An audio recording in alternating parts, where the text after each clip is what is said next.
Alhamdulillahirabbil alamin wahdahu wassalatu wassalamu ala asyrafil anbiya'i wal mursalin wa ala alihi washabbihi rasulillahi ajmain. Puji syukur marilah sama-sama kita haturkan kehadirat Allah Subhanahu wa taala yang telah memberikan kita kesehatan dan kesempatan sehingga kita bisa mengikuti dan menghadiri acara diseminasi oleh guru-guru CGP Angkatan 8 SMA Negeri 4 Tunggul Selatan pada siang hari ini. Selawat berangkaikan salam marilah kita kirimkan ke Nabi besar Muhammad SAW dengan doa Allahumma sholli ala Muhammad wa ala ali Muhammad. Yang terhormat Bapak Kepala SMA Negeri 4 Tunggul Selatan, Bapak Masril SPD MPD. Selanjutnya yang kami hormati Bapak Wakil Kepala SMA Negeri 4 Tunggul Selatan, Bapak Ibu Rizal Amanta SPDGR, dan yang kami hormati Bapak Ibu Guru dan tenaga pendidikan SMA Negeri 4 Tunggul Selatan yang telah berkesempatan hadir pada siang hari ini. Selanjutnya saya persilakan kepada Bapak Kepala SMA Negeri 4 Tunggul Selatan untuk menyampaikan sepatah dua kata terkait acara diseminasi guru-guru CGP Angkatan 8 di SMA Negeri 4 Tunggul Selatan. Kepada Bapak Masril SPD MPD disilakan. Assalamualaikum warahmatullahi wabarakatuh. Yang sama-sama kita hormati Bapak Wakil Kepala SMA Negeri Selatan, Bapak Ibu Guru, Bapak Ibu karyawan PU, satpamnya di sekolah. Ya, langsung saja Bapak Ibu ya. Ini luar biasa ya, ini dia positif ya, dia positif. Jadi sebenarnya ini kan sebuah program pemerintah kementerian bagaimana memberikan pendidikan ya nasional melalui agen-agen pendidikan di setiap sekolah. Ya, nanti agen itu artinya nanti tugasnya itu mengembangkan semua program yang telah mereka dapatkan. Tidak hanya tinggal di dalam pikiran saja. Yang penting kan implementasinya. Ya, saya pelatihan kembali ke habitat itu tidak diimplementasikan, di pembahasan namanya. Ya, ini tidak menambah kemampuan mindset kita, tidak merubah karakter kita, itu hanya membazir. Yang pertama sasaran yang berubah itu adalah pribadi dari guru penggeraknya. Itu sebenarnya. Jadi kalau ada setiap pelatihan, ada upgrade dari pribadi kita, karakter kita, upgrade dari. Saya cerita sama Pak Kasim kemarin sampai berapa balik ya, itu. Ya, kalau tanya sepenuhnya. Itu mudah-mudahan ini bisa kita implementasikan. Kita akan dukung semua kegiatan guru penggerak. Kita inginkan teman-teman tersusat dan siapa berikutnya. Jadi, ya. Tadi ini sekali lagi bentar lagi berikutnya. Kan si Tipa, seperti Mirda, Denny, paskan nanti sebenarnya secara personal dia mampu dia menjelaskan. Ada hal yang bisa dia apabila orang lain. Ya begitu Bapak Ibu, banyak kita dukung. Assalamualaikum warahmatullahi wabarakatuh. Terima kasih kepada Bapak Kepala Sekolah. Selanjutnya acara diseminasi modul yang akan disampaikan oleh rekan-rekan kita para CGP dari SMA Negeri 4 Tunggul Selatan yang akan dimoderatori atau akan dipandu oleh Bapak Sunaldi SPDGR. Kepada Bapak Sunaldi SPDGR disilakan.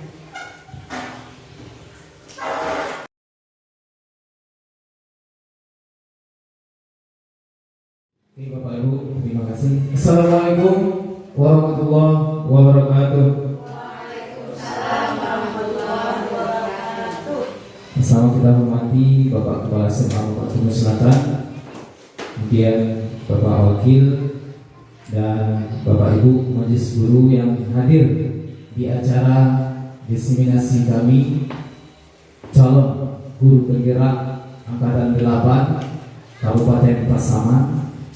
Ya, saya sendiri, kemudian nanti ada Pak Yung Rizal Amanta dan Bu Fitrami Harmisirga.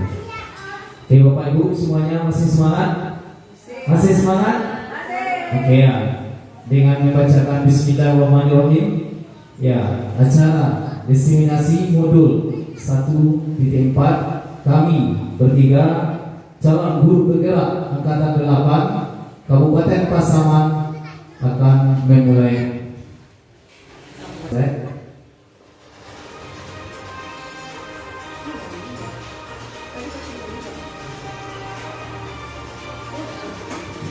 Pendidikan guru bergerak BGP Sumatera Barat, tergerak, bergerak, dan bergerak. Oke Bapak Ibu semuanya, pada modul 1.4 ini kami guru penggerak itu mempelajari budaya positif. Bagaimana nanti budaya positif ini kita terapkan di SMA Maba Tumbuh Selatan ya di tahun 2023 sampai seterusnya.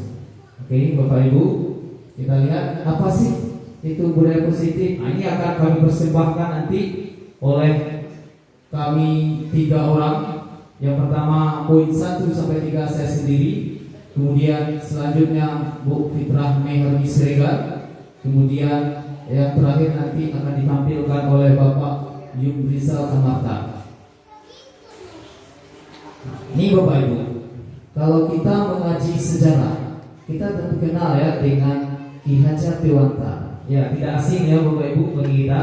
Nah, beliau ini adalah tokoh ya, boleh disebut tokoh pendidikan yang sangat-sangat terkenal, familiar sekali ya. Menurut beliau seperti ini. Nah, tujuan pendidikan itu adalah menuntun segala kodrat yang ada pada anak agar mereka mencapai keselamatan dan kebahagiaan yang setinggi-tingginya, baik sebagai manusia maupun sebagai anggota masyarakat. Jadi Bapak Ibu, anak-anak kita ini tidak hanya di lingkungan dia saja, nanti di masyarakat pun sebagai anggota masyarakat pun mereka nanti akan berbaur ya. Kita sebagai guru adalah menuntun mereka segala kuadrat yang ada pada mereka. Oleh sebab itu pendidik ini, kita guru-guru ini atau tenaga pendidikan tidak hanya menuntun mereka tumbuh atau hidupnya kekuatan kodratnya yang ada pada anak-anak agar dapat memperbaiki lakunya atau bukan dasarnya, hidup dan tumbuhnya kekuatan kodrat anak. Oke Bapak Ibu, kita lanjut. Nah, ini dia. Kira-kira budaya positif itu apa sih? Kita sudah kenal budaya ya, itu tidak asing bagi kita. Positif itu sudah sehari-hari mungkin. Nah, kita bisa artikan di sekolah yaitu nilai-nilai dan kebiasaan di sekolah yang berpihak pada murid agar mereka dapat berkembang menjadi pribadi yang kritis, penuh hormat, bertanggung jawab sesuai dengan profil belajar Pancasila. Nah Bapak Ibu, ini ada kata-katanya profil Pancasila. Ini sangat-sangat relevan sekali dengan kurikulum kita sekarang ya. Ini target pemerintah bahwa siswa atau anak-anak didik kita ini nanti akan diarahkan semuanya ke profil belajar Pancasila agar mereka apa? Bertanggung jawab ya. Banyak lagi nilainya, nanti akan kita lihat apa sih itu profil belajar Pancasila. Oke, kita lanjut. Nah, ini konsep yang kita pelajari. Konsep utamanya budaya positif itu Bapak Ibu ada 7. Saya poin 1, 2, dan 3 dan selanjutnya akan dijelaskan oleh rekan-rekan. Barangkali ini untuk kemajuan sekolah ya sangat. Saya belajar awalnya dulu kami yang bertiga ini mengenal materi ini sangat luar biasa sekali Bu Lilis, sangat luar biasa. Kenapa? Karena di sini akan ketemu nanti siapa sih siswa, apa sih yang kita lakukan kepada dia dan lain sebagainya. Oke, kita lihat pertama itu perubahan paradigma belajar. Nah, perubahan paradigma belajar dalam membangun budaya positif sekolah dapat menyediakan lingkungan yang positif ya, tentunya aman, kemudian nyaman agar siswa itu mampu berpikir, bertindak, mencipta dengan merdeka, mandiri dan bertanggung. Nah, balik lagi tadi ini sangat sesuai dengan profil Pancasila ini ada kata mandiri, bertanggung jawab. Yang kedua, disiplin sangat berkaitan dengan kontrol guru terhadap siswa. Okay, next. Nah, coba Bapak Ibu sekarang dengan temannya, ya Anda dan teman boleh ya, misalnya saya contohkan Bu Aziz dengan Bu Lidis ya. Coba ini Bu Lidis misalnya ada sesuatu yang dipegang nih, yang sangat berharga sekali. Ya boleh praktekkan Bapak Ibu, coba pegang sesuatu yang sangat berharga lah. Ya, kemudian si Bu Aziza atau dia dengan Mirda coba dirayu ya, diintimidasi, dibujuk, apalagi dimarahi atau digelitik, bahkan menawarkan uang apapun agar dia bisa membuka tangannya tadi. Coba lakukan. Bisa nggak kira-kira? Ya kita lihat. Barangkali siswa itu analoginya seperti itu Bapak Ibu ya. Ini ada sesuatu yang penting sekali ini. Ini jati diri misalnya. Ini ada, woi kamu. Nanti kan ada tekanan seperti itu ya. Nanti akhirnya yang tidak mau dibuka itu akan dibuka. Ini konsep paradigma kita yang selama ini kita pakai barangkali ini salah sekali ya, Ulis. Ada yang dimarahi malah. Ada yang ditawarin, ini kan mobilnya ditawarin uang supaya kita buka nih. Nah itu paradigma kita yang terjadi sekarang. Kemudian dengan demikian apa yang terjadi? Bisa saja ini si A atau Bu Asi atau Bu siapa? Bu Dea ini melepaskan apa yang dia pegang bisa karena pengaruh dari luar. Oke, kita lanjut ya. Next. Nah ini dia paradigma kita menurut ilusi kontrol Dr. William Webster ya. Pertama, ilusi guru mengontrol murid. Kita baca dulu Bapak Ibu ya, semua itu. Yang kedua, ilusi bahwa semua penguatan positif, efektif dan bermanfaat. Nah ini paradigma kita selama. Semua penguatan yang positif itu paling efektif ini, bermanfaat kali. Nanti kita lihat apakah iya. Ini kan masih paradigma. Ya, paradigma kita selama ini. Kemudian yang ketiga itu bahwa kritik itu bisa orang merasa bersalah itu dapat menguatkan karakter. Ya, jika seorang dikritik ini nanti ya merasa kuat dia karakter. Nah, ini kan paradigma baru ya yang kita lakukan sekarang. Kemudian yang keempat, bahwa orang dewasa ini memiliki hak untuk memang ini yang harus saya hati-hati. Apalagi sekarang kurikulum merdeka. Nih kita anak murid ini kan kecil dari kita ya.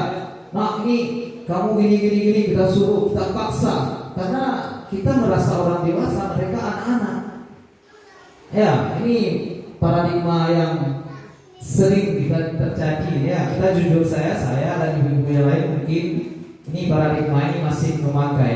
Nah kedepannya barangkali kita sama-sama ya. Itulah salah satu tujuannya kita diseminasi ini, bahwa kita akan sedikit merubah paradigma tersebut. Oke, kita lanjut. Nah ini ada stimulus respon, ada teori kontrol. Ya, kita baca satu-satu. Misalnya kita mencoba mengubah orang agar berpandangan sama dengan kita. Ini misalnya kita rayu dia ya, supaya pemikiran dia itu sama dengan kita. Nah, padahal teori kontrol atau pilihannya kita berusaha memahami pandangan orang tersebut. Nah, itu yang bagusnya ya. Kemudian kita lihat yang kedua, perilaku buruk itu dilihat sebagai suatu kesalahan. Ini masih paradigma kita ya, yang belum kita ubah. Nah, kita alih sekarang bahwa semua perilaku itu sebetulnya mempunyai tujuan, bukan sebuah kesalahan ya Bapak Ibu. Oke, yang ketiga, orang lain bisa mengontrol saya. Nih, padahal secara teori hanya Anda atau kita yang bisa mengontrol diri kita sendiri. Biar saya bisa mengontrol orang lain, Anda tidak bisa mengontrol orang lain. Dan yang selanjutnya, pemaksaan adalah suatu bujukan yang gagal. Nah, ini seharusnya ini bukan pemaksaannya, ini istilahnya kolaborasi. Ya, di sana nanti kita menciptakan hubungan sesama dia. Kemudian yang terakhir, model berpikir menang atau kalah. Ini kita ubah mindset kita harus menang dan menang. Tidak ada lagi setelah kompetisi ini menang nanti ini salah. Oke, kita lanjut Bapak Ibu. Nah, kemudian disiplin positif. Kira-kira Bapak Ibu sebelum kami tayangkan, apa kira-kira disiplin positif? Ya, Bu, apa kira-kira disiplin positif? Ya Bu, kira apa? Atau Bapak Ibu ada yang bisa? Ya, silakan. Kemampuan untuk memerintahkan diri dalam mengontrol dan menguasai diri untuk memilih tindakan yang baik. Oke, tepuk tangannya tuh. Mari kita lihat Bapak Ibu. Apa sih makna disiplin ini? Nah ini dia. Ini nanti teori disiplin ini Bapak Ibu ini kan banyak ya.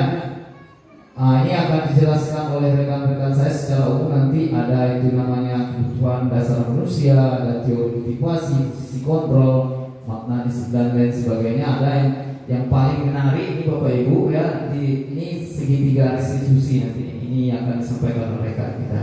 Oke, kita lanjutkan saja. Nah ini dia, disiplin itu bahasa Latinnya ini disiplina, artinya itu sebetulnya belajar. Nah banyak orang beranggapan bahwa disiplin itu adalah melakukan sesuai dengan aturan, yang tindakan kita itu sesuai dengan aturan, kan itu yang kita ada di dalam pikiran kita kan. Kita melakukan aturan yang telah dibuat, itu berarti kita sudah disiplin. Nah, padahal sebetulnya disiplin itu secara artinya ini belajar sebetulnya. Ya, nah ini ada istilahnya dari Socrates dan Plato. Kemudian disiplin diri itu membuat orang mengenali potensi menuju sebuah tujuan apa yang dia hargai. Namun dalam budaya kita seperti yang saya sampaikan, disiplin itu telah berubah.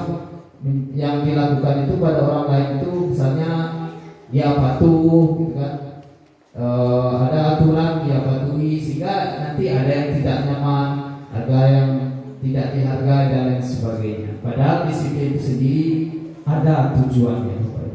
Oke, kita lanjut Bapak. Nah, nih dia.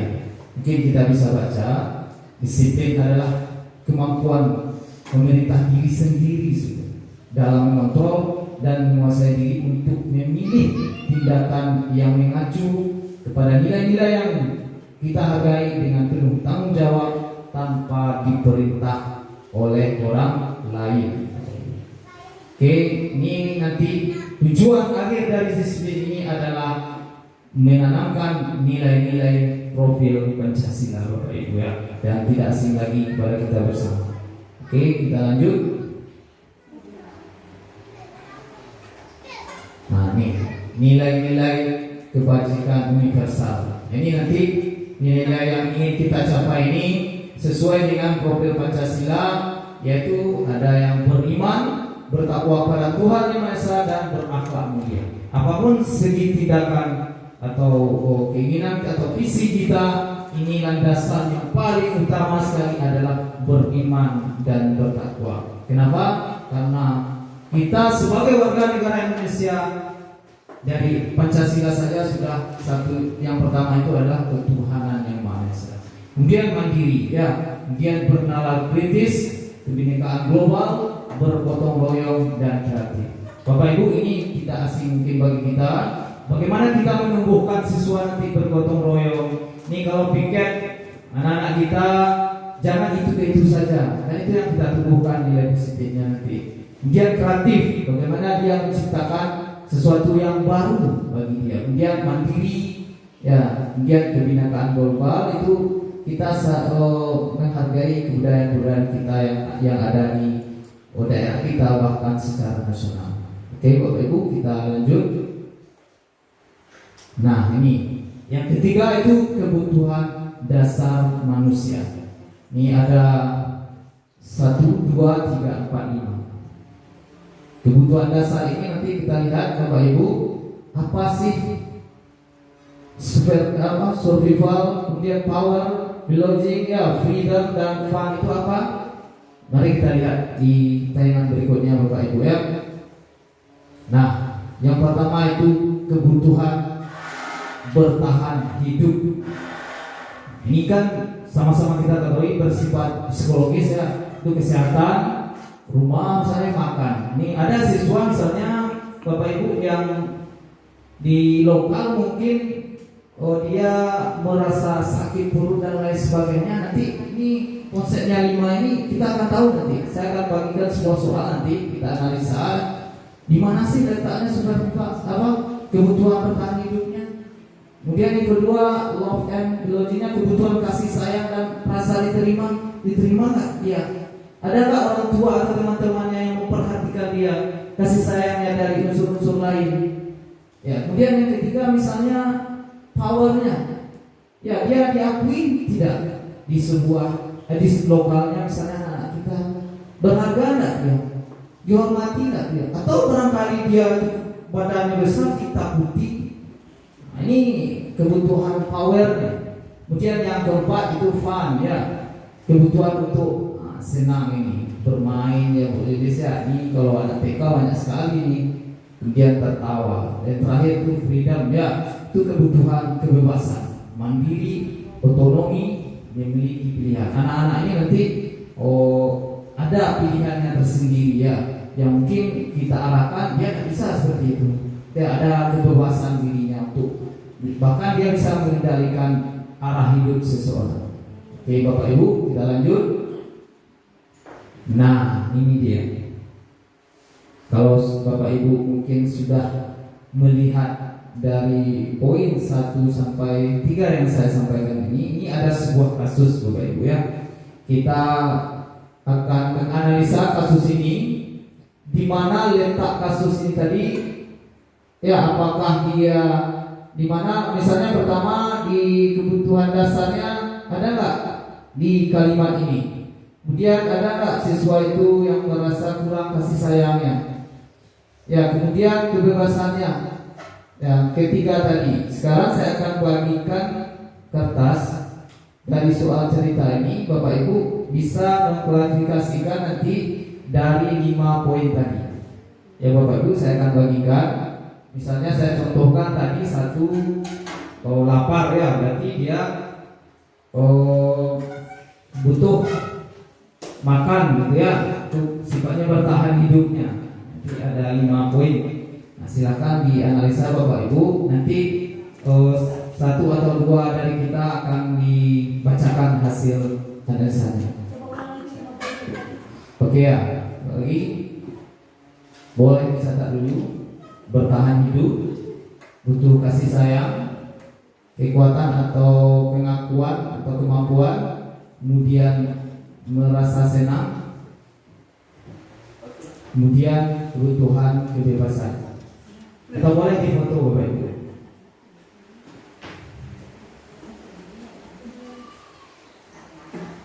Boleh difoto dulu, sudah?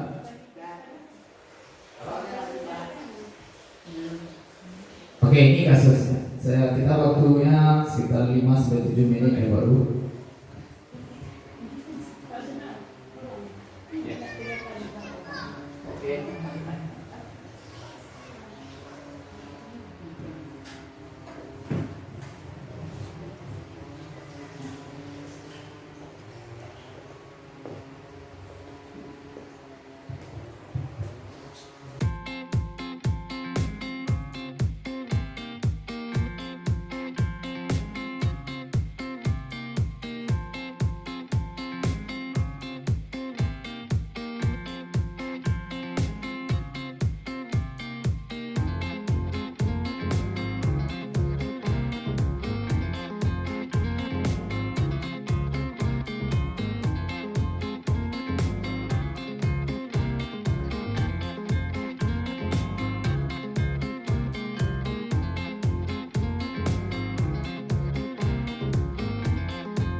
Oke, Bapak Ibu ada yang sudah siap? Boleh dibacakan hasilnya?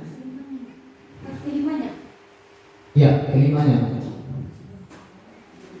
Nanti kita konfirmasi ya hasilnya. Apakah ada yang sudah tepat atau semuanya sudah benar, atau masih ada satu atau dua yang belum? Ada, Ibu? Ada? Iya, berarti Pak. Ya, silakan.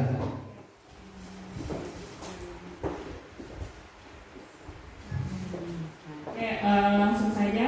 Kalau untuk yang survival, menurut saya untuk mengatasi rasa laparnya, kan dia butuh bertahan hidup juga. Mungkin dia nggak punya uang untuk beli di kantin atau nggak punya bekal, makanya dia minta punya temannya. Kalau untuk yang love and belonging, karena itu mungkin saja dia ingin mencari perhatian dari temannya. Kasih sayang lah ya. Lagi sayang. Kalau untuk power, dia bisa aja karena itu dia minta secara paksa, dia merasa punya power untuk memaksa temannya memberikan bekal dari teman-teman yang lain. Kalau untuk yang fun, bisa aja dia iseng untuk mengerjai temannya. Mungkin dia suka melihat temannya yang kesal, melihat dia perlakuan dia. Kalau yang untuk freedom, bisa aja dia merasa bosan dengan, mungkin dia punya bekal sendiri, atau mungkin dia punya uang jajan juga untuk beli makanan di kantin. Tapi bisa aja dia merasa bosan dengan hal yang sama, dengan makanannya itu aja, dan melihat temannya punya bekal yang lebih bervariasi daripada dia, makanya dia ingin punya atau ingin merebut bekal temannya. Oke, Bapak Ibu ya, selanjutnya. Oke, luar biasa sekali ya jawaban dari Miss Latifah. Mungkin ada yang berbeda Bapak Ibu atau sama? Ada yang lain? Ya, boleh silakan boleh. Terima kasih Pak Sumali. Saya akan membacakan hasil analisa saya terkait dengan kasus di kuliah tadi ya. Keluhannya akan siswanya yang bernama Agus. Dari kelima nilai yang dijelaskan sama Pak Sumali tadi, kalau menurut saya sebenarnya sih hampir sama-sama ya dengan misi paling sedikit cuma perbedaannya. Yang untuk survival itu mungkin dia meminta bekal makan siang teman secara paksa. Itu yang survival. Itu pertahanan diri dia. Kalau saya nggak makan saya lapar misalkan, bisa jadi saya mati. Jadi dia bertahan hidup dengan cara itu. Kemudian yang kedua love and belonging itu kalau secara yang ada di sana sih belum ada kelihatan yang love and belongingnya. Mungkin akan diadakan ketika si Buria itu memanggil si Agus ini dan memberikan nasihat kepada Agus bahwasanya kalaupun kita tidak punya bekal itu mungkin dengan bahasa yang halus ya memperlihatkan bahwasanya si Buria ini memberikan rasa love and belongingnya kepada si Agus gitu ya, kemungkinan ke depannya. Kemudian yang untuk powernya sama seperti yang disampaikan oleh Miss Diva tadi, powernya itu dia menunjukkan dirinya bahwa dari redaksi kalimat yang ada di depan ini dia itu meminta secara paksa. Kalau secara paksa berarti dia punya power tersendiri ya, apakah dia punya badan besar si Agus ini, apakah dia punya suara yang lantang misalkan, sehingga dia bisa dengan bebas memaksa temannya untuk memberikan dia bekal makan siang gitu. Kemudian yang keempat, funnya ini di sini kan dia butuh untuk merasa senang. Mungkin dengan cara dia meminta ke temannya dia merasa senang gitu ya. Bisa jadi si Agus ini punya bekal ya tadi ya, tapi dia ingin mencari sensasi baru, ingin menyenangkan diri, mungkin ingin mencari kesenangan lain. Walaupun itu dia tidak tahu ya kalau teman itu takut ketika dia paksa, tapi dia merasa itu adalah kesenangan pribadi dia gitu ya. Kemudian yang terakhir untuk freedomnya itu, freedom kan di sini kebetulan akan kemandirian gitu ya. Dia mandiri. Semisal dia tidak punya apa-apa, tadi ke sekolah dia lapar, mandiri dia cari makan dengan cara minta bekal temannya, tapi caranya salah, dipaksa gitu ya. Mungkin demikian analisis dari saya. Terima kasih.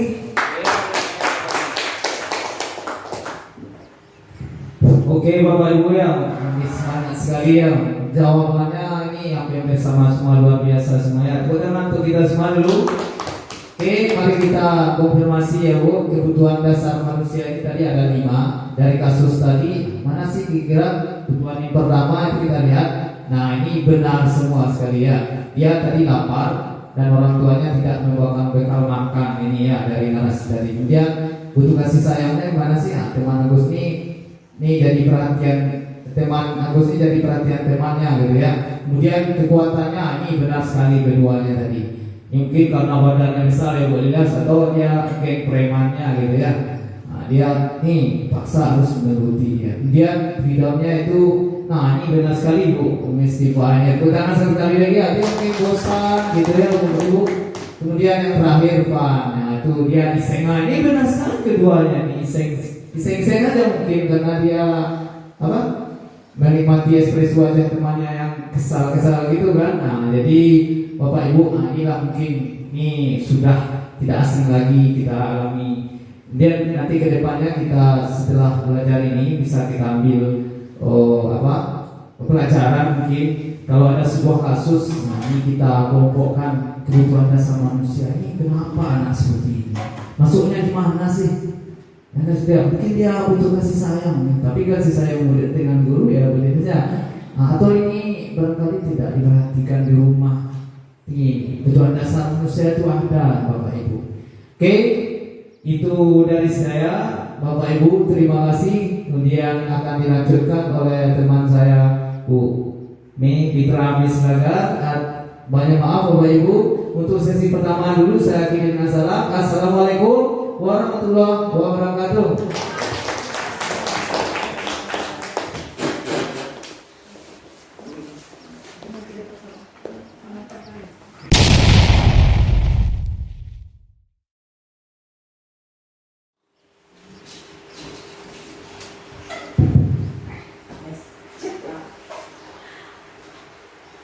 Oke, assalamualaikum warahmatullahi wabarakatuh. Waalaikumsalam warahmatullahi wabarakatuh. Oke, tanpa pembukaan saya lupakan ke pendahulu saya akan melanjutkan tentang budaya positif yang bertemakan teori motivasi perilaku manusia dan 5 kontrol guru.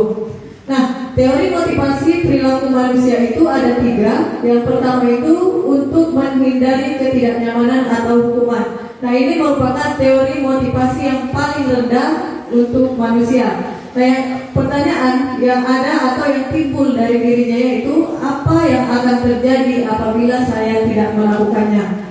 Nah, jadi yang terbayang-bayang di pikiran kita itu apa konsekuensinya, apa hukumannya kalau saya tidak melakukannya. Nah, itu kalau yang pertama sehingga dia menghindari ketidaknyamanan atau hukuman. Nah, kemudian motivasinya itu juga berasal dari motivasi eksternal atau dari luar dirinya.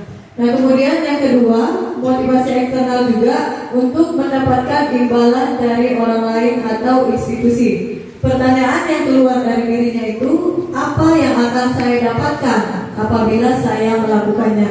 Nah, dengan kata lain, teori motivasi kedua ini dia menempatkan pujian, imbalan atau penghargaan di atas kualitas dari pekerjaannya. Nah, contohnya, jika saya memiliki atau mendapat sertifikat 2JP, maka saya akan mengikuti diklat. Nah, itu ya. Atau jika saya mendapat hadiah, maka saya akan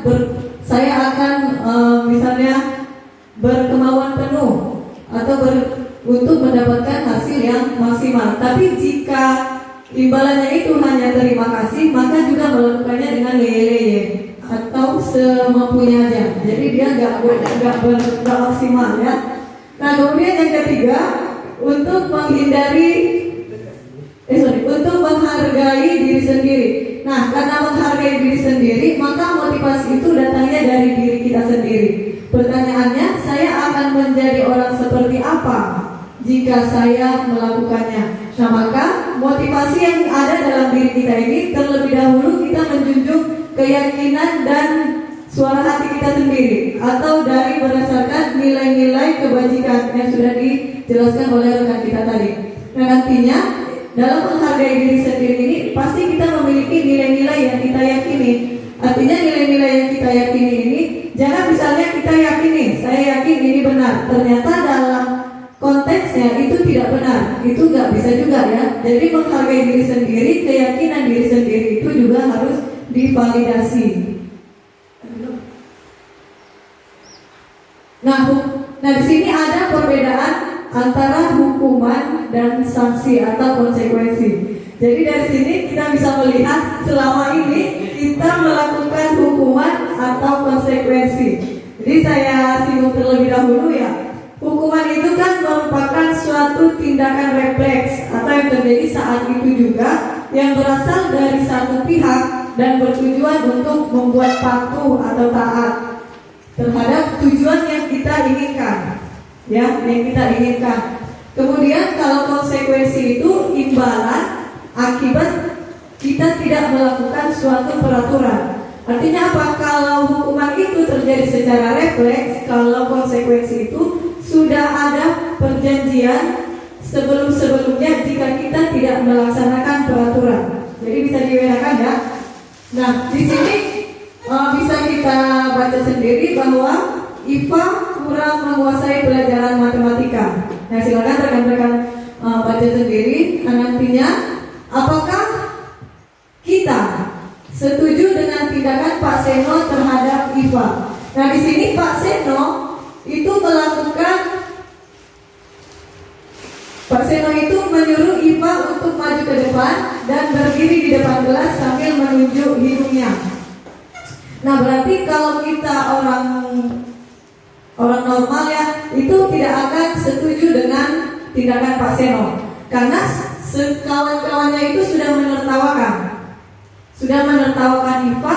Kemudian Pak Seno malah menyuruh lagi IPA untuk maju ke depan sambil menunjuk hidung dari hidung si IPA. Nah, berarti kita tidak setuju dengan pendapat Pak Seno. Nah, kenapa kira-kira kita tidak setuju? Nah, artinya apa? Kita harusnya, apalagi kita sebagai guru itu memiliki solusi atas apapun kesalahan dari siswa kita sendiri ya. Jadi kita contoh misalnya memanggil IPA kenapa gagap dan lain-lain, dan teman-temannya yang menertawakannya itu kita redam dan kita nasihati teman-temannya. Nah, kemudian pertanyaan kedua, tindakan Pak Seno ini merupakan hukuman atau konsekuensi? Apa kira-kira? Hukuman. Ya, hukuman. Kenapa hukuman? Karena dia refleks juga. Ya, karena dia memberikan tindakan itu di saat itu juga. Ya, oke. Nah, ini dia perbedaan antara hukuman, konsekuensi, dan restitusi. Nah, hukuman itu yang pertama, sesuatu yang menyakitkan harus terjadi. Sudah menyakitkan harus terjadi pula.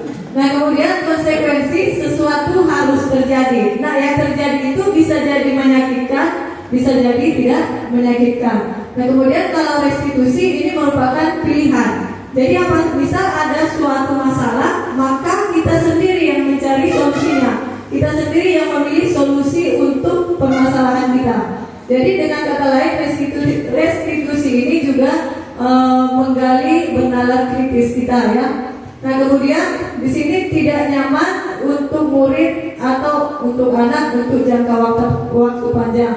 Nah, hukuman ini juga bisa menjadi dendam untuk peserta didik kita. Nah, ketika kita memberikan hukuman, maka ada dalam dirinya tertinggal rasa dendam. Kemudian konsekuensi tidak nyaman untuk murid, tapi hanya dalam waktu jangka pendek ya. Kemudian restitusi menguatkan untuk murid atau anak dalam jangka waktu panjang. Karena dia bisa mencari solusi atas masalah dia sendiri, maka untuk kedepannya juga dia terbiasa mencari solusi-solusi baik atas dirinya sendiri. Nah, hukuman ini lagi korban mendapatkan keadilan. Kemudian konsekuensi korban bisa diabaikan. Restitusi korban mendapatkan ganti. Nah, ganti di sini dalam artian solusi tadi ya, gantinya. Nah, kemudian yang terakhir, hukuman murid akan tersakiti karena memang yang menurut kita baik, hukuman itu untuk disiplin, ternyata nalurinya tersakiti. Kemudian yang konsekuensi, murid dibuat tidak nyaman, tapi dia tidak nyaman hanya waktu itu saja. Nah, sedangkan restitusi, murid mendapatkan penguatan.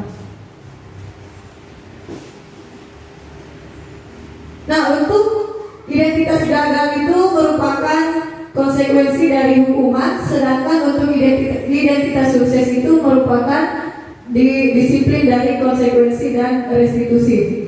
Nah, kita bahas yang pertama, hukuman itu perilaku pasif, agresif, dan meningkat. Nah, artinya kalau hukuman ini kan sebisa mungkin kita dalam pikiran kita anak ini kapok. Ternyata itu bagian dari keagresifan dari diri kita sendiri. Nah, kemudian sedangkan konsekuensi penguatan hanya bertahan dalam jangka waktu pendek. Jadi konsekuensi ini hanya berlaku saat itu saja. Sesudah selesai melakukan konsekuensi maka buyar lagi. Nah, selanjutnya restitusi, masalah menjadi terpecahkan karena dia berusaha mencari solusi atas dirinya sendiri. Nah, lagi sistem tidak akan berjalan bila murid tidak takut. Nah, kita ketahui sendiri karakter peserta didik kita itu kan beragam ya. Ada yang memang sekali bentak, sekali gertak aja udah takut. Nah, kalau hukuman ini dia tidak akan berlaku ketika anak-anak itu tidak takut. Jadi landasan dari hukuman ini buat dulu anaknya takut. Nah, kemudian kalau untuk konsekuensi memerlukan monitoring dan supervisi terus-menerus dari guru. Artinya anak ini kalau dia tidak dimonitoring, dia nggak akan mengerjakan apa yang sudah menjadi persetujuan kita di awal. Nah, kemudian restitusi, murid belajar bertanggung jawab untuk perilakunya. Lanjut, berlaku hanya pada sebuah institusi. Ya, berarti hukuman ini hanya berlaku, misal hanya berlaku di 12 MIA. Tiba di 11 MIA itu tidak berlaku lagi. Jadi itu sesuai dengan kegiatan atau gerakan refleks tadi ya, sesuai dengan apa pelanggaran yang menurut kita dilanggar. Nah, kemudian membantu penerapan mengikuti peraturan dalam masyarakat untuk konsekuensi, sedangkan restitusi fokus pada pemecahan masalah dalam jangka waktu panjang. Nah, selanjutnya peraturan adalah titik-titik kamu harus. Artinya apa? Peraturan ini tidak bisa ditawar. Jadi kamu harus melakukan, kamu harus mengikuti apa yang saya perintahkan. Itu yang namanya hukuman. Sedangkan konsekuensi itu dimulai dari kata tanya, apa peraturannya? Nah, berarti peraturannya ini bisa berdasarkan kesepakatan kita atau berdasarkan peraturan yang telah ada. Nah, kemudian mampukah kamu melakukannya? Nah, jika mampu, terima kasih. Jika tidak mampu, maka kita mencari jalan tengah yang sama-sama mampu antara kedua pihak. Kemudian, sedangkan restitusi, terlebih dahulu kita membuat keyakinan. Sesudah keyakinan ini ada, maka kita bisa pertanyakan lagi, apa yang bisa kamu lakukan untuk memperbaiki masalah ini?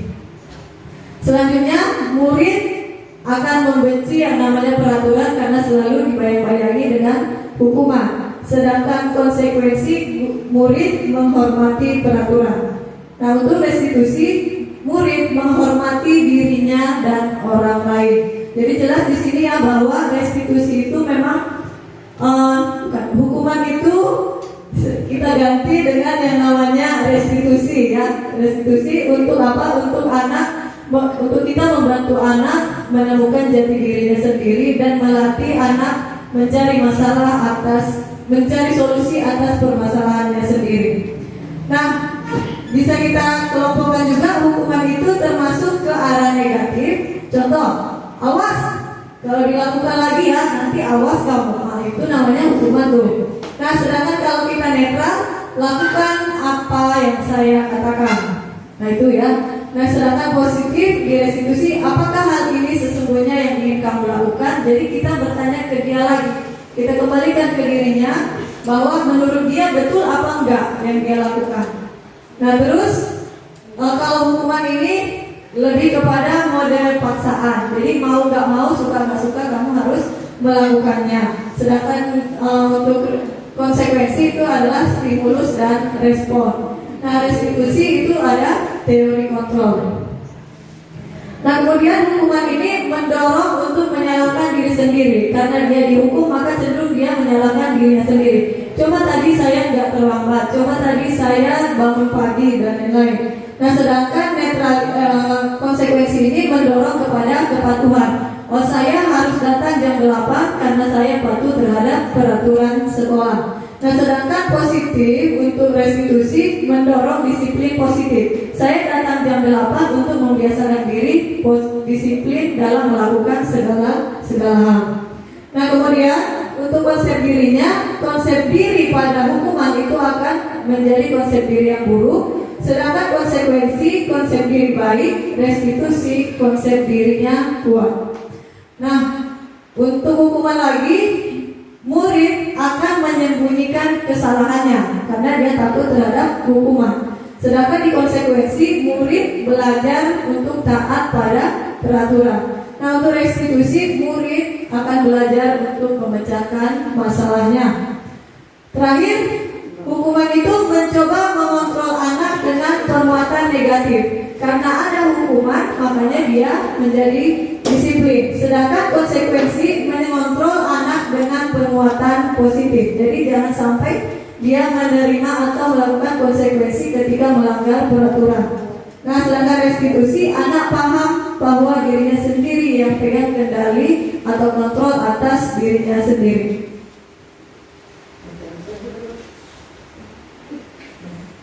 Nah, di sini kita karena sudah ada tadi hukuman atau konsekuensi, jadi kita tentukan mana hukuman, mana konsekuensi. Ya. Oke, tindakan guru yang pertama, kira-kira hukuman atau konsekuensi?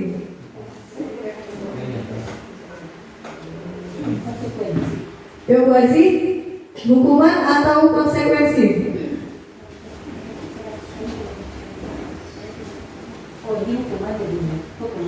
Yang pertama hukuman, yang kedua tulis, yang ketiga Bu Persi, konsekuensi, yang keempat Bu Leni. Oke, lanjut. Yang kelima Bu Dea.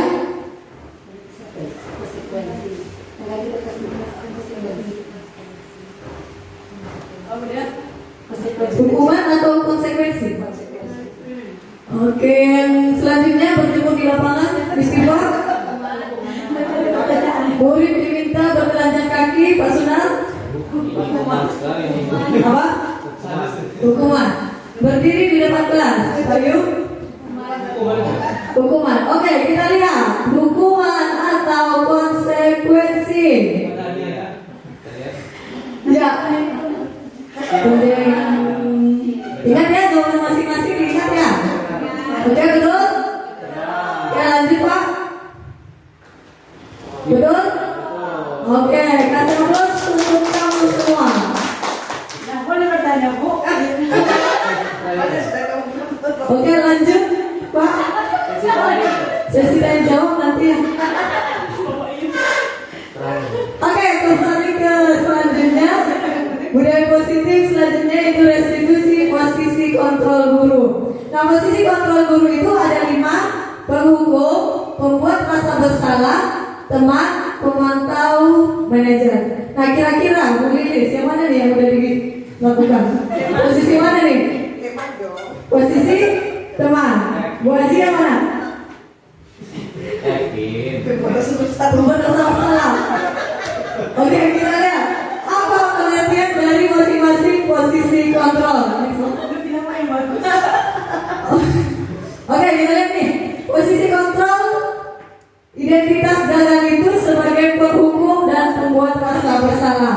Identitas berhasil atau sukses, tapi kontrolnya itu berasal dari luar dirinya, itu sebagai teman dan pemantau. Sedangkan yang dari dalam dirinya itu sebagai manajer. Nah, guru berbuat, contoh kalau dia penghukum, itu menghardik, menunjuk, menyakiti, menyindir. Ah, itu kalau menyindir itu kan paling asik ya. Terus membuat rasa bersalah, berceramah dan mengatakan, contoh, seharusnya kamu lebih menghargai saya, atau ibu kecewa, kirain kamu bintang di kelas ini, ternyata kamu yang berkorban. Nah, itu sebagai membuat rasa bersalah, karena pada dasarnya kita sebagai manusia suka yang membuat orang lain merasa bersalah. Nah, kemudian menjadi teman, membuatkan alasan-alasan untuk muridnya, malah gurunya yang memberi alasan kepada siswanya. Misal diajari, kenapa terlambat? Nah, bilang aja nanti sama Jadi guru yang mencari alasan untuk siswanya. Hebat pula. Pemantau. Nah, pemantau ini menghitung dan mengukur. Contoh, silakan keluar. 3, 2, 1. Nah, itu pemantau tuh. Nah, kemudian manajer mengajukan pertanyaan-pertanyaan. Misal, apakah kamu merasa, apakah kamu yakin kalau ini perbuatan yang baik? Nah, itu. Jadi gimana konsekuensinya atau gimana selanjutnya ke depannya jika kamu melakukan kesalahan yang sama. Nah, itu ya. Nah, kalau guru berkata, tadi kan guru berbuat. Kalau guru berkata, kalau kamu tidak melakukannya, awas ya. Awas saja besok. Awas saja pertemuan selanjutnya. Nah, itu lebih kepada penghukum ya. Nah, kemudian untuk merasa bersalah, kamu seharusnya sudah tahu ibu lelah sekali, mengatakan ibu ini bla bla bla bla bla, ibu stres, ibu banyak tugas. Nah, itu kan dari kalau kita buat keluhan kita, kalau kita cerita sedih, pasti orang akan merasa bersalah. Nah, kemudian sebagai teman, ayolah lakukan demi ibu dong. Masa kamu nggak mau? Ingat gak, ibu pernah bantu kan kemarin pas ban kamu bocor, ibu kan yang TBG kamu. Nah, itu sebagai teman. Nah, kemudian kalau pemantau lagi-lagi bertanya, apa peraturannya kalau kita nggak kerjakan PR? Apa peraturannya kalau kita datang 10 menit terlambat? Nah, sedangkan untuk manajer, apa yang kita yakini? Nah, seperti tadi, apa yang kamu yakini? Apakah kamu merasa pekerjaan kamu ini salah atau benar? Apakah permasalahan kamu ini bisa diperbaiki atau tidak? Nah, kemudian hasil dari perbuatan dan perkataan itu, dari penghukum, anak akan memberontak. Kemudian anak akan terpicu untuk melakukan kebohongan-kebohongan. Nah, untuk merasa bersalah, dia akan menyembunyikan, menyangkal, dan berbohong. Nah, sedangkan untuk sebagai teman, maka dia akan ketergantungan kepada gurunya. Kalau misalnya ibunya nggak ada, maka dia akan kewalahan. Jadi dia nggak tahu lagi akan berbuat apa ke depannya. Nah, sebagai pemantau, dia hanya bisa menyesuaikan diri jika diawasi. Kalau nggak diawasi, ya udah balik lagi ke aslinya. Nah, untuk manajer bisa menguatkan pribadinya sendiri. Nah, kaitan dengan dunia berkualitas, murid meletakkan guru di luar dunia berkualitas. Karena guru ini akan meletakkan atau membenarkan muridnya sesuai dengan apa yang dia pikirkan. Kemudian kalau membuat orang merasa bersalah, murid meletakkan guru dalam dunia berkualitas. Kebalikannya ya. Nah, untuk teman, murid meletakkan guru sebagai orang yang sangat penting di dunia berkualitas. Jadi apa-apa dia ketergantungan dengan gurunya. Kemudian pemantau, murid meletakkan guru, peraturan dan hukum di dunia berkualitas. Kalau ada peraturan, dia berkualitas. Kalau dia tidak ada peraturan, maka dia akan amburadul. Kemudian manajer, murid meletakkan dirinya sebagai individu yang positif dalam dunia berkualitas. Nah, kemudian kalau penghukum, muridnya akan menjawab, biarkan aja nanti, jangan marah, biarkan aja nanti, paling marah-marah juga ujung-ujungnya, dan gitu. Nah, kalau dia sebagai penghukum. Nah, kalau dia sebagai pembalas bersalah, maka muridnya akan membalas, maafkan saya bu, saya bla bla bla bla bla. Nah, kemudian jika sebagai teman, saya pikir bapak ibu teman saya, ternyata enggak. Ternyata bapak ibu ikut komplotan guru-guru yang membuat merasa bersalah. Nah, itu. Jadi dia berpikir bahwa kita memang bestinya, ternyata bukan. Nah, untuk sebagai pemantau, berapa banyak bintang yang harus saya peroleh? Jadi dia kalau bintang yang mau dikasih itu banyak, maka dia akan semangat. Kemudian berapa halaman yang mesti saya tulis? Jadi memang berdasarkan peraturan. Kalau nggak ada peraturan, maka dia nggak bisa mengatur dirinya sendiri. Nah, untuk manajer, bagaimana caranya saya bisa memperbaiki keadaan? Jadi dia sembari berdiskusi, kemudian dia pun memikirkan. Dampak pada murid, penghukum itu mengulangi kesalahan. Lagi-lagi terulang lagi. Yang salah itu juga, yang betul itu juga. Nah, membuat orang merasa bersalah, merasa rendah diri, karena dia secara tidak langsung psikologinya kita tekan ya. Kemudian sebagai teman, dia menjadi lemah, tidak mandiri dan ketergantungan dengan gurunya tadi atau dengan orang lain bahkan. Nah kemudian sebagai pemantau, dampaknya menitik beratkan pada sanksi atau hadiah untuk dirinya sendiri. Jadi pemantau ini bisa kita katakan bahwa teori motivasi yang kedua ya, berdasarkan imbalan. Nah untuk manajer, dampak pada murid yaitu murid bisa mengevaluasi diri, bagaimana cara memperbaiki dirinya sendiri. Nah, jadi kedepannya kita bisa menentukan ya posisi kontrol mana yang seharusnya kita lakukan. Yang paling baik itu yaitu posisi kontrol guru sebagai manajer. Tapi untuk mendasar kita jadikan diri kita dulu sebagai teman. Jangan langsung sebagai manajer, karena guru anak kita nanti akan terheran-heran. Yang tadinya ibu ini penghukum kok tiba-tiba baik ya, kok jadi ibu beri aja. Nah gitu, jadi step by stepnya penghukum dulu, kemudian nanti kita menjadi teman. Nah ujung-ujungnya nanti kita semua akan menjadi manajer untuk murid kita. Nah pertanyaan-pertanyaan yang sering, saya kecewa sekali dengan kamu. Nah itu kalau kita digituin juga pasti ujung-ujung apa? Membuat merasa bersalah. Masih kita merasa bersalah. Kemudian kamu tidak pernah melakukan ini. Nah itu berarti kita sebagai penghukum. Ayolah lakukan demi ibu atau bapak. Nah itu berarti sebagai teman. Apakah kamu mau mendapatkan stiker bintang hari ini? Berarti dia sebagai pemantau. Bagaimana kamu bisa menyelesaikan masalah ini?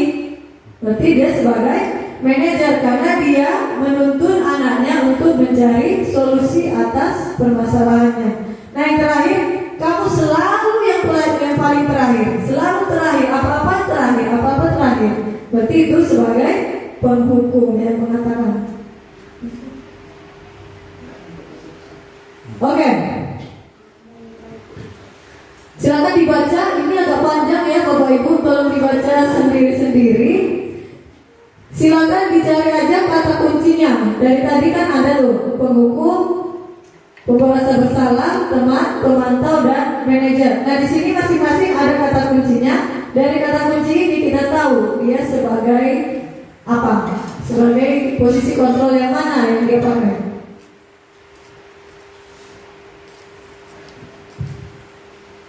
Boleh ditulis di kertas tadi atau boleh di remang-remangnya aja, boleh juga.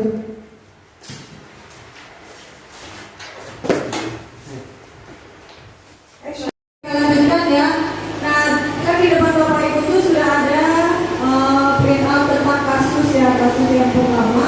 Nah, di sini ada pertanyaan dari kasus yang pertama. Dimana pertanyaan pertama itu dalam kasus di atas, dalam kasus yang ada dalam print out Bapak Ibu, langkah restitusi apa yang sudah dijalankan oleh Ibu Santi? Itu ya pertanyaannya. Nah, apa jawabannya kira-kira? Apa langkah restitusi yang telah dijalankan oleh Ibu Santi? Yuk, siapa yang mau jawab? Yuk. Oke, silakan berdiskusi dulu rekan-rekan. Kemudian menurut Anda, apakah restitusi yang diusulkan Firby dan Natali sudah sesuai dengan pelanggaran yang telah dibuat? Apakah langkah restitusi yang telah diusulkan mereka? Yang ketiga, dalam kasus di atas, posisi apa yang telah diambil oleh Ibu Eni? Terakhir, jika Anda sebagai Pak Hasan, bagaimana Anda menyikapi langkah yang ditempuh oleh Ibu Santi? Silakan Bapak Ibu, ada yang mau mencoba untuk menjawab? Oke, silakan Bu Mega. Baik, terima kasih atas kesempatannya. Mungkin saya menjawab pertanyaan dari kasus yang pertama. Mungkin apa saja langkah-langkah yang akan dilakukan terhadap kasus Firby dan Natali?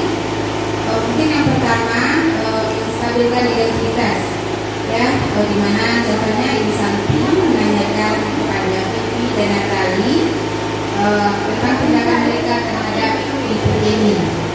Kemudian yang kedua, validasi tindakan. Contohnya misalnya Ibu Santi menanggapi bahwa tindakan Vivi dan Natali yang mau minta maaf dan harus bersungguh-sungguh. Mungkin itu saja. Oke, terima kasih kepada Bu Mirda. Rekan-rekan lain ada jawaban lain kah? Atau ada yang ingin menjawab pertanyaan nomor 2 sampai 4? Ibu Besi mau menjawab kah? Oke, silakan.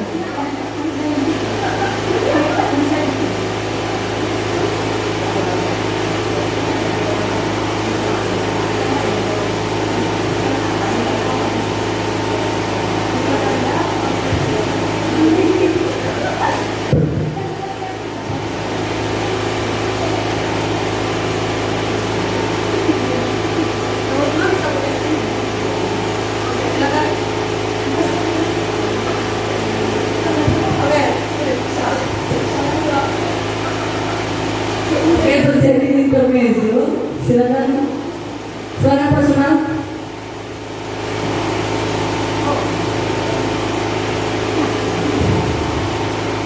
Yang menurut saya yang nomor 2 ya, tentunya menurut Anda apakah restitusi yang diusulkan pengadilan Natal itu sudah sesuai dengan negara yang dibuat? Apakah langkah restitusi yang dilakukan mereka? Menurut kami restitusi yang diusulkan pengadilan Natal itu sudah sesuai ya, Bu Mei, dengan pelanggaran yang mereka buat. Langkah restitusi yang dilakukan sebagai berikut. Pertama itu mereka menstabilkan identitasnya. Bahwa ini itu tadi kan mengakui kesalahannya dan dia itu kan minta maaf. Dia kalau identitas tindakannya di atas itu kan mengakui bahwa perilaku mereka itu tidak sesuai dengan keyakinan kelas yang dibuat di lokal masing-masing mereka. Dia yang terakhir itu menanyakan keyakinannya. Jadi dana tadi itu jadi mengadakan diskusi kelompok ya dengan teman-temannya tentang keyakinan kelas Mogawa dan mengirim email kepada WNIA tentang gagasan mereka dalam diskusi bersama dengan teman kelasnya. Terima kasih.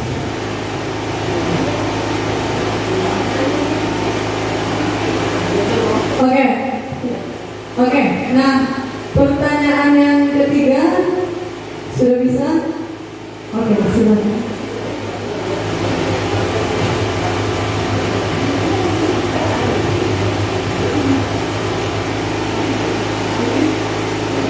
Baiklah, saya akan menjawab pertanyaan yang nomor 3. Dalam kasus di atas, posisi apakah yang telah diambil oleh Ibu Eni dalam menangani Vivi dan Natali?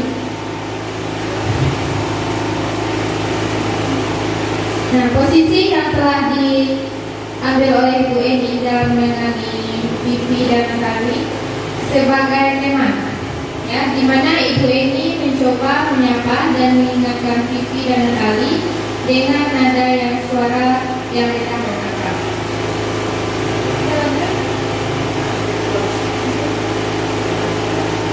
Pertanyaan yang keempat, jika Anda sebagai pahlawan.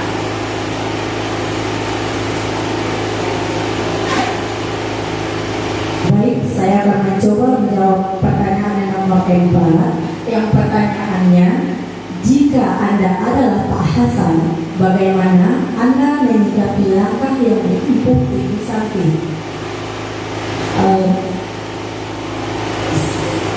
Seandainya saya menjadi seorang Pak Hasan, saya akan mendukung sepenuhnya langkah yang diambil oleh Ibu Santi. Karena menurut kami, Ibu Santi telah melaksanakan sesuai dengan prosedur yang ada yang sesuai dengan segitiga restitusi tersebut. Demikian jawaban dari saya.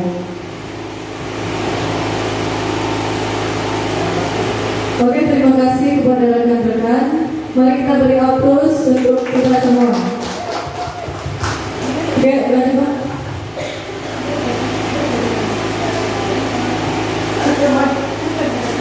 Oke. Nah, sekian dari saya. bisa kita simpulkan bahwa motivasi itu ada 3, tetapi motivasi yang baik itu adalah motivasi yang datang dari diri kita sendiri. Nah, kemudian posisi kontrol seyogianya kita sebagai guru menjadi manajer untuk anak-anak kita. Terima kasih, banyak maaf. Assalamualaikum warahmatullahi wabarakatuh.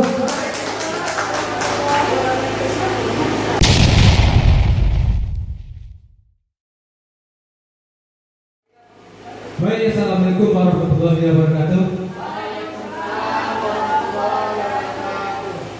Terima kasih kepada rekan tadi, luar biasa sekali dalam menyampaikannya di hadapan kita bersama. Masih semangat Bapak Ibu? Nah, ayo coba berdiri dulu semuanya. Nah, ini akan kita sedikit peregangan supaya tidak ngantuk karena jam-jam siang ini adalah jam ngantuk kita. Nah, ini kita berlatih tepuk tangan. Ini ini adalah tepuk 1, tepuk 2, ada tepuk 2.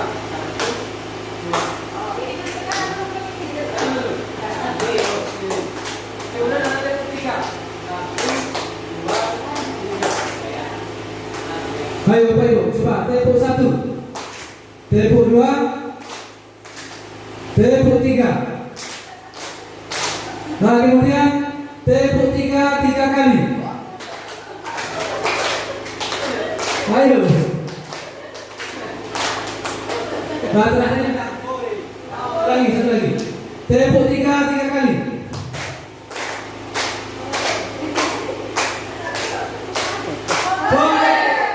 Oke, terima kasih semuanya.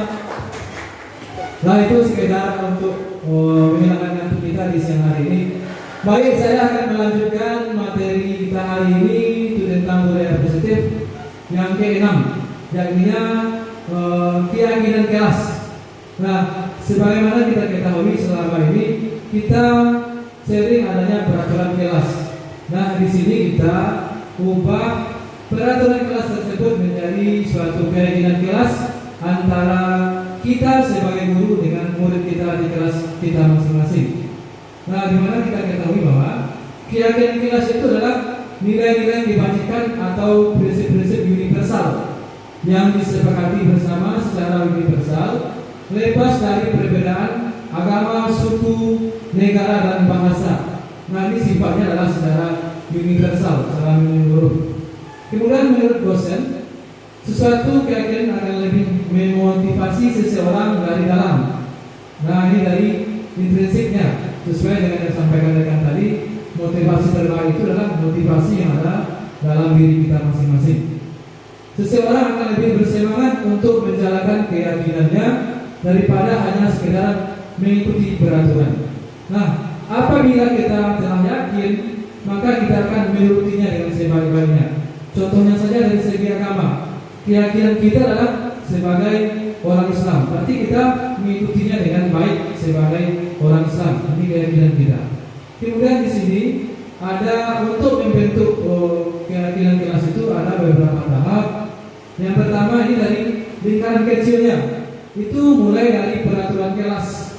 Nah, selama ini kita ada peraturan kelas di lingkaran kecil kelas kita. Nah, peraturan ini sifatnya tentunya memaksa kita untuk mematuhinya. Kemudian dari peraturan kelas ini kita ubah menjadi keyakinan kelas. Kalau di peraturan kelas itu kalimatnya bernada negatif. Saya harus hadir tepat waktu. Saya tidak boleh terlambat. Nah, kalau di keyakinan kelas, kata-kata negatif ini kita ubah menjadi kalimat yang positif. Misalnya tadi tidak boleh datang terlambat. Berarti positifnya adalah hadir tepat waktu. Nah, ini menjadi suatu keyakinan kelas kita, itu namanya hadir tepat waktu. Kemudian dari keyakinan kelas ini, setelah kita terapkan secara terus-menerus, ini akan menjadi suatu lingkungan yang positif yang tambah besar lagi dari keyakinan kelas. Ini akan berefek kepada lingkungan kita, menjadi lingkungan yang positif. Kemudian setelah lingkungan positif ini, terciptalah yang namanya budaya positif. Dari peraturan kelas, keyakinan kelas, lingkungan positif, lahirlah budaya positif kita masing-masing di sekolah misalnya, ataupun di rumah, ataupun di masyarakat. Ini juga bisa kita sebarkan di masyarakat tentang budaya positif kita di sekolah. Ini kepada peserta didik kita. Ini juga nantinya dapat mereka terapkan di lingkungan masyarakatnya. Kemudian ini ada beberapa peraturan, perbedaan peraturan dengan keyakinan atau nilai kebajikan yang kita tuju. Pertama itu peraturan. Selalu kembalikan buku kepada tempatnya. Nah, ini keyakinannya adalah ini untuk melatih rasa tanggung jawab. Kemudian dilarang mengganggu orang lain.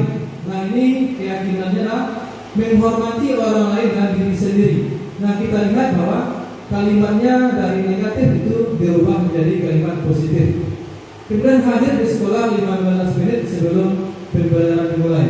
Nah, ini keyakinannya adalah menghormati orang lain, komitmen pada tujuan. Ini komitmen bersama. Kemudian dilarang melakukan kekerasan. Keyakinannya adalah keselamatan dan menghormati orang lain. Kalau kita melakukan kekerasan, berarti kita membahayakan orang lain dan diri kita sendiri. Nah, kita ganti dengan kalimat menjaga keselamatan dan serta menghormati orang lain. Kemudian dilarang menggunakan narkoba. Ini keyakinannya atau nilainya adalah ini untuk kesehatan. Kemudian bergantian atau menunggu giliran. Ini keyakinannya atau nilai kebajikannya adalah menghormati orang lain dan kesabaran. Kemudian gunakan masker. Nah, ini kita waktu pandemi kemarin ini telah kita terapkan bahwasanya kita harus menggunakan masker di luar lingkungan kita. Kemudian nilai keyakinannya juga untuk menjaga kesehatan dan keselamatan diri kita dan keselamatan orang lain. Kemudian jangan berlari di kelas atau koridor. Nah, ini juga untuk menjaga keselamatan dan keamanan. Next. Nah, kemudian untuk membentuk keyakinan kelas ini kita ada beberapa langkah yang harus kita lakukan. Yang pertama itu keyakinan kelas itu bersifat abstrak daripada peraturan yang lebih rinci dan konkret. Kemudian keyakinan kelas berupa pernyataan universal sesuai yang disampaikan tadi, bersifat universal ya. Kemudian pernyataan keyakinan kelas diubah dalam bentuk positif. Nah, ini dalam bentuk kalimat positif tadi. Contohnya tidak boleh datang terlambat, kita ganti dengan hadir tepat waktu supaya lebih bagus kalimatnya. Tidak ada kata-kata larangan di sana. Kemudian keyakinan kelas hendaknya tidak terlalu banyak sehingga mudah diingat dan dipahami. Nah, jadi kalau kita nanti membuat keyakinan kelas, usahakan poinnya sedikit, jadi mudah untuk dilaksanakan. Jangan kita membuat aturan atau keyakinan yang poin-poinnya banyak, jadi kita susah untuk menerapkannya dan kita nantinya jadi bingung sendiri bagaimana untuk menerapkannya. Usahakan sedikit tapi mencakup semua hal yang kita inginkan.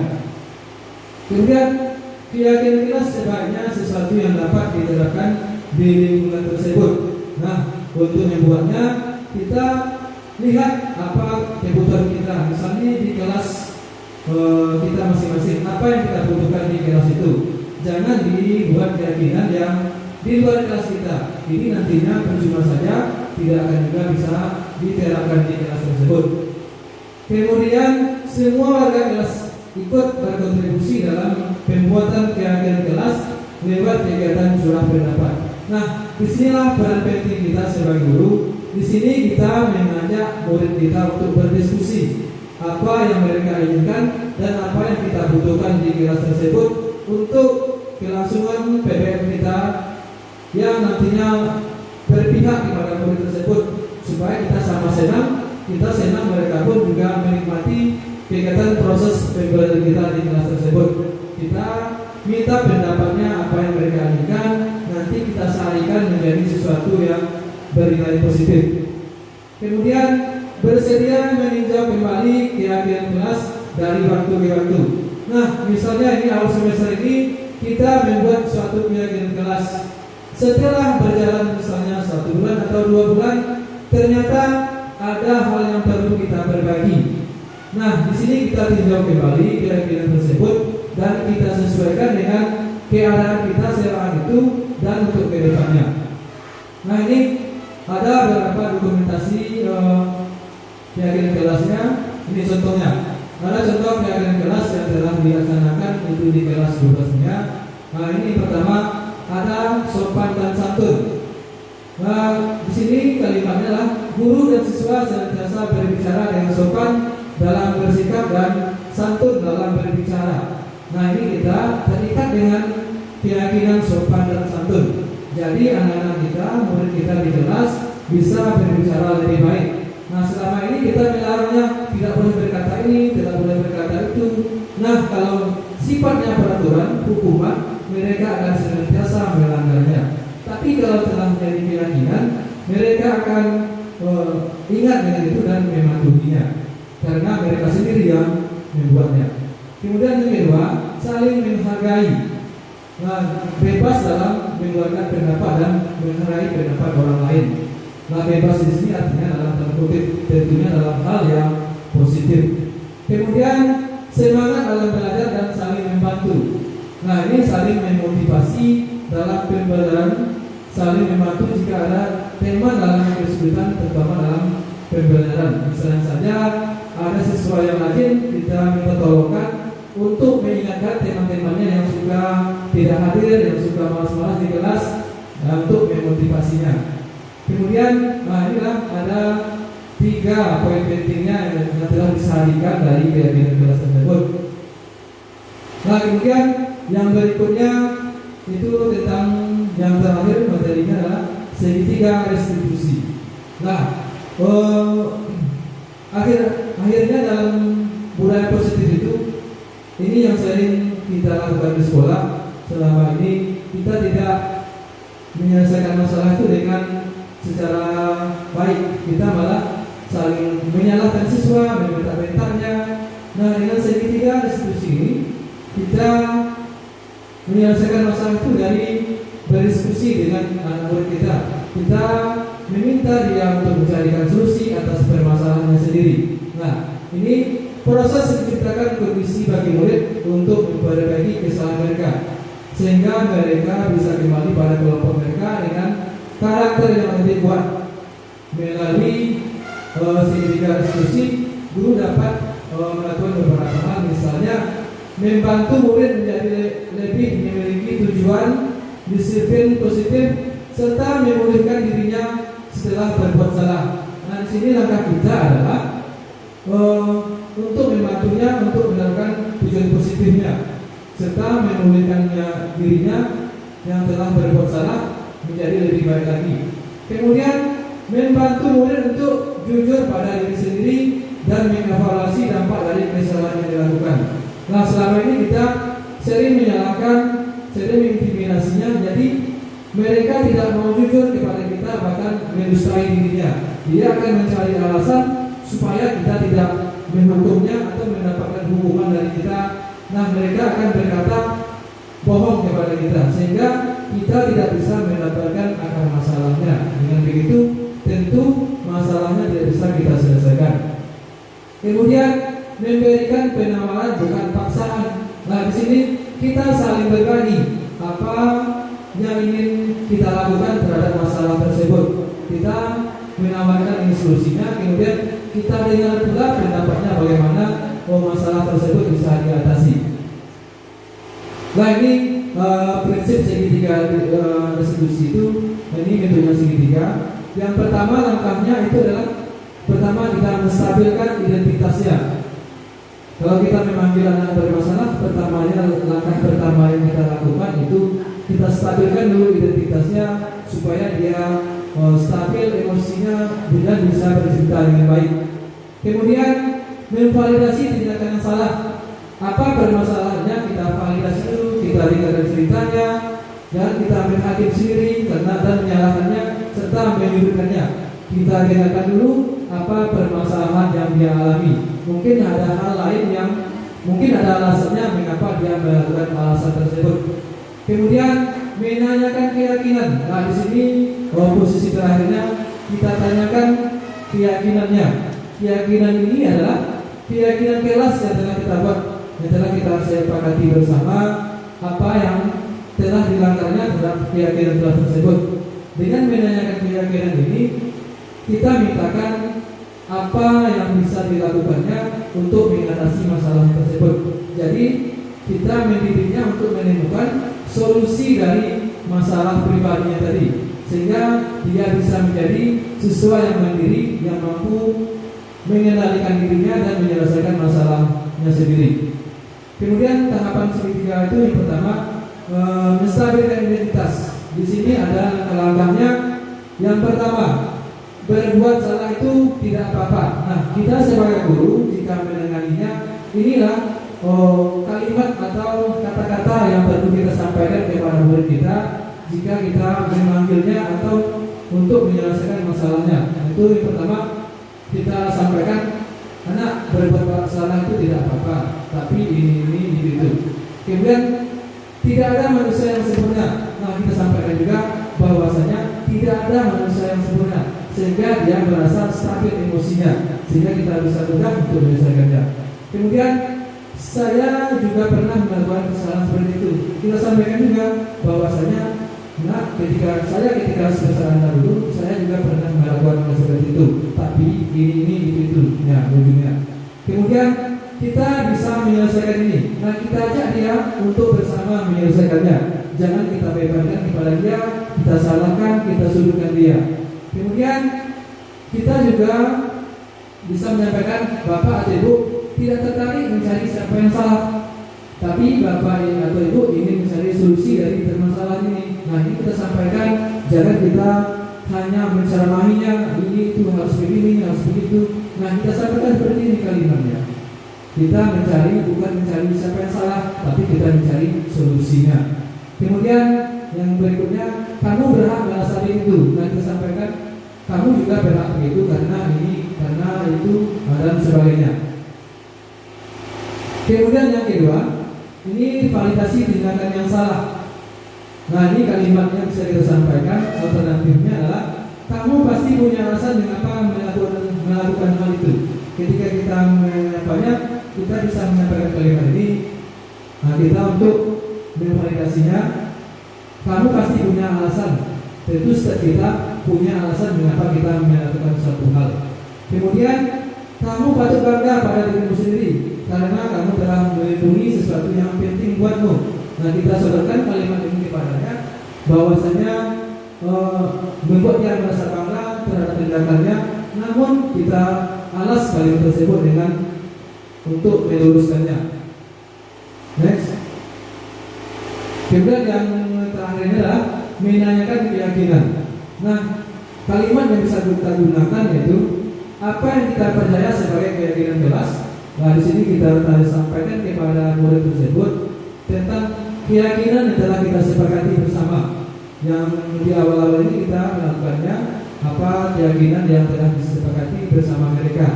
Kemudian apa nilai-nilai umum yang kita telah sepakati. Nah, nilai yang universal tadi, saling menghormati, menghargai, sopan santun. Nah, ini jika dia akan tahu apa bahwasanya dia telah melanggar suatu nilai tersebut. Kemudian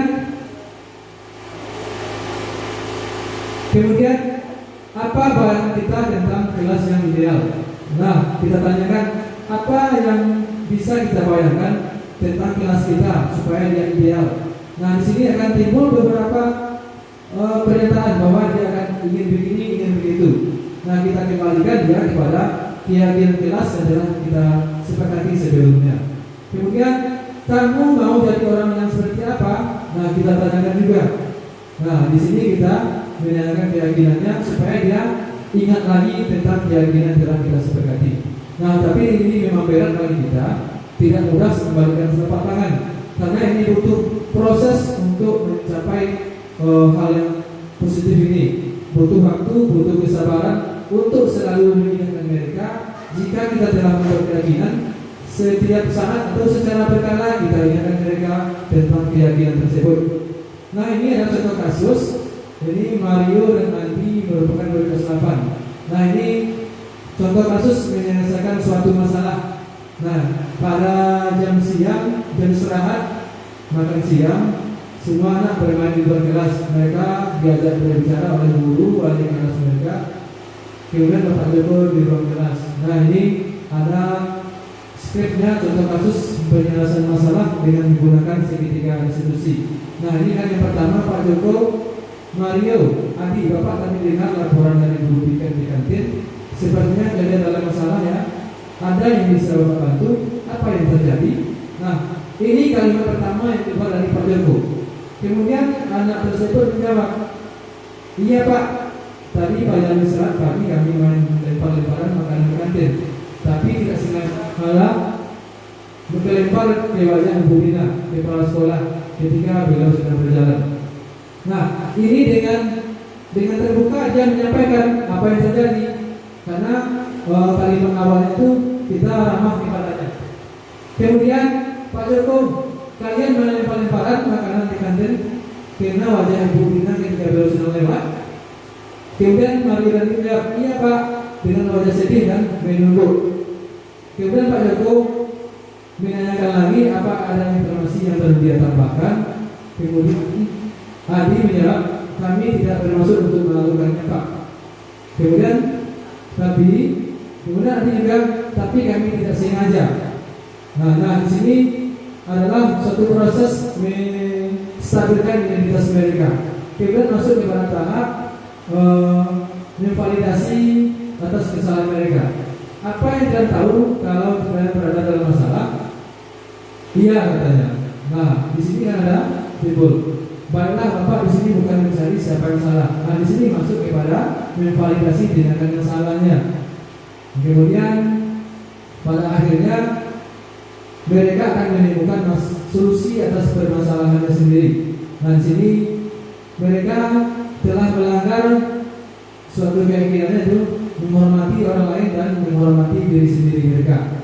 Nah solusi dari mereka adalah mereka telah menemukan solusi mereka sendiri, yaitu tidak akan mengulangi permasalahan tersebut lagi dan akan meminta maaf kepada Bapak Kapsennya tersebut, Ibu Kapsennya. Next. Nah ini dokumentasi untuk keyakinan kelas atau segitiga restitusi.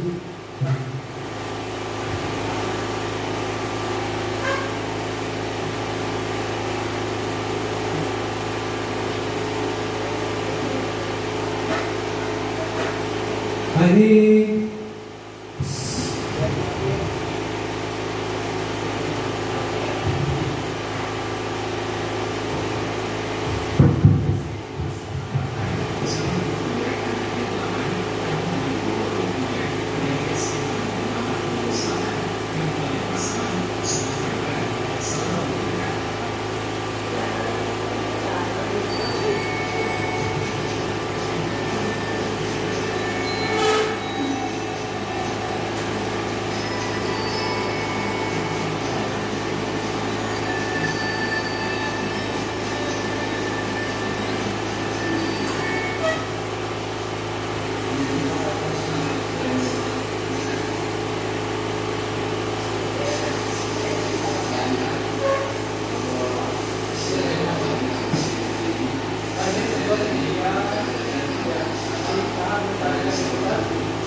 itu adalah salah satu praktek dari melaksanakan segitiga restitusi dalam penyelesaian masalah terhadap murid di sekolah kita.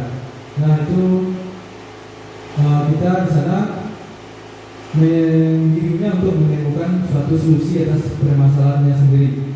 Jadi nanti tidak merasa kita hakimi, kita hukum, tetapi dia merasa kita bisa berdiskusi dengannya untuk menemukan permasalahannya dan menyelesaikannya secara mandiri, secara diskusi bersama kita. Nah, Bapak Ibu, apakah ada yang mau ditanyakan? Ada yang mau ditanyakan tentang materi kita hari ini?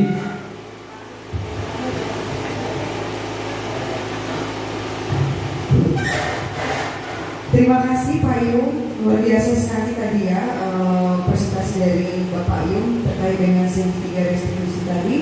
Dan di sini yang ingin saya tanyakan, kira-kira ini yang menurut Bapak, kalau misalkan kita terapkan terkait dengan keyakinan kelas ini, rupanya masih banyak juga yang tidak terlaksana dari keyakinan itu, walaupun itu asalnya dari siswa gitu ya. Kira-kira kita sebagai guru bagaimana Pak? Terima kasih. Bagus, pertanyaan luar biasa sekali. Nah, dari pertanyaan tadi adalah jika keyakinan kelas ini telah kita buat bersama, tapi masih banyak murid kita yang tidak melaksanakan atau tidak mentaati keyakinan kelas tersebut, apa solusinya? Nah, tentu sesuai yang disampaikan tadi, ini memang tidak mudah untuk dilakukan. Butuh suatu proses yang panjang dan berkesinambungan, berkelanjutan untuk kita terapkan. Jika ini tidak terlaksana, tentu tugas kita adalah dengan selalu mengingatkan dengan penuh kesabaran. Intinya di sini kita selalu mengingatkan, selalu kita ingatkan mereka supaya tercipta, karena sifatnya budaya itu awalnya kita harus paksakan dulu, harus dibiasakan. Dari biasa dia akan menjadi suatu budaya. Namun untuk membuat suatu budaya itu butuh proses yang lama. Begitu juga dengan sebaliknya, untuk merubah budaya itu sangat sulit sekali. Jadi kalau kasus seperti itu, tentu kita sebagai guru, tentu kita akan mengevaluasi kenapa dari keyakinan kelas ini tidak terlaksana dengan baik. Tentunya kita kan ada namanya refleksi diri, refleksi dari siswa, umpan baliknya gimana tentang keyakinan kelas tadi. Mungkin keyakinan kelas tersebut terlalu banyak mungkin, atau terlalu agak kurang kalimatnya, jadi mereka tidak bisa mentaatinya. Jadi intinya ketika kita telah melakukan membuat suatu keyakinan kelas bersama siswa, hal yang paling utama yang kita lakukan adalah dengan terus-menerus mengingatkan, mensosialisasikannya. Misalnya melalui grup WA-nya, kita ingatkan di setiap kita, misalnya Bu Iris masuk kelasnya, ingatkan lagi. Nah, anak-anak semuanya ingatkan, ini keyakinan kelas kita yang telah kita sepakati bersama. Nah, jangan kita merasa bosan, karena ini menuntutnya kesabaran kita sebagai guru untuk tetap mengingatkan mereka, baik secara langsung ataupun secara media sosial misalnya, kita selalu ingatkan. Nah, di sini dengan begitu nantinya diharapkan ini akan menjadi suatu budaya di sekolah kita yang menjadi budaya positif. Tapi butuh proses dan butuh dukungan kita semuanya, dan butuh kolaborasi antara kita semua untuk menciptakan suatu kondisi yang kita harapkan dan mereka inginkan di sekolah kita ini. Mungkin begitu. Masih ada pertanyaan? Nah, mungkin demikian materi kita hari ini. Terima kasih kepada rekan-rekan semuanya yang telah mau hadir dalam mengikuti acara diseminasi ini. Semoga ini bermanfaat untuk kita ke depannya, untuk sekolah kita dan untuk diri kita pribadi, sehingga menjadi lebih baik ke depannya. Terima kasih. Wabillahi taufiq wal hidayah. Wassalamualaikum warahmatullahi wabarakatuh.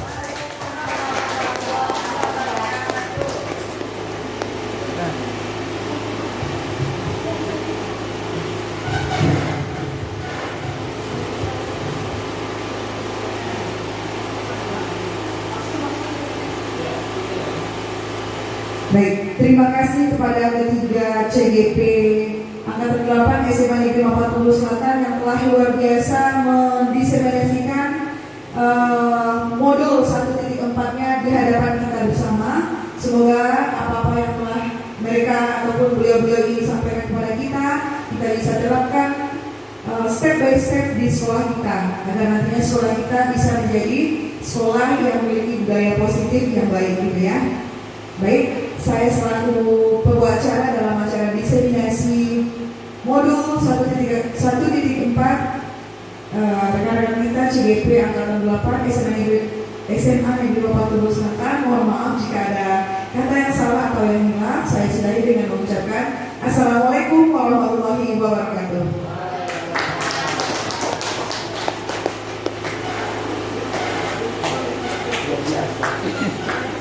Mau ko yun.